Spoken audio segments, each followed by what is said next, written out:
درنو لیدونکو ستړي مشئ. کورنیو چارو وزارت په تېره اونۍ کې خپرونې ته ښه راغلاست.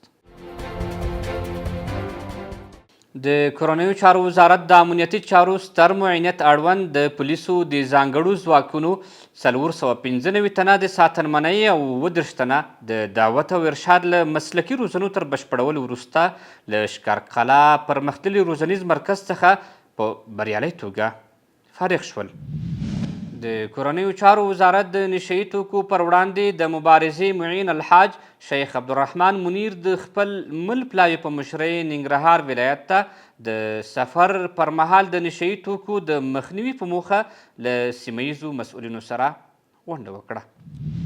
د لغمان او سمنګان ولایتونو لپاره نوي ټاکل شوي قومندانان د ځانګړو مراسمو په ترڅ کې رسما معرفي او خپلې دندې پیل کړې.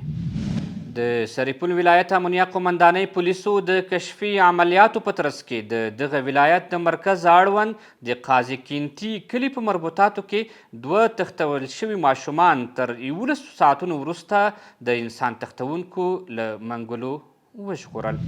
په پروان ولایت کې د ولایت رهبرۍ او د کورنیو چارو وزارت د عامه اړیکو لوی ریاست له لوري د ولسي پولیسو او مشورتي شوراګانو د کړنو د ستاینې په موخه پرتمینه غونډه جوړه شوه.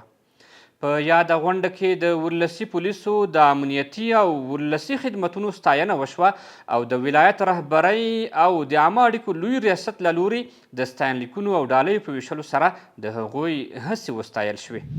د بلخ د پولیسو له ښوونیز او روزنیز مرکز څخه د شمال زون د 5 ولایتونو اړوند 517 تنه مجاهدین تر عقیدوي او مسلکي زده کړو وروسته د یوې رسمي غونډې په ترڅ کې فارغ او د فراغت سندونه ورکړل شول. د غزني ولایت امنیه قومندانۍ د پاسپورت امریت لپاره د نوي اداري ودانۍ د بنسټ ډبره د اړوندو مسؤلینو په حضور کې کیښودل شوه. یاده ودانۍ د 9.5 میلیونو افغانیو په لګښت د کورنیو چارو وزارت له پراختیایي بودیجې جوړیږي او ټاکل شوې ده په 2 میاشتو کې ګټې اخیستنې ته وسپارل شي.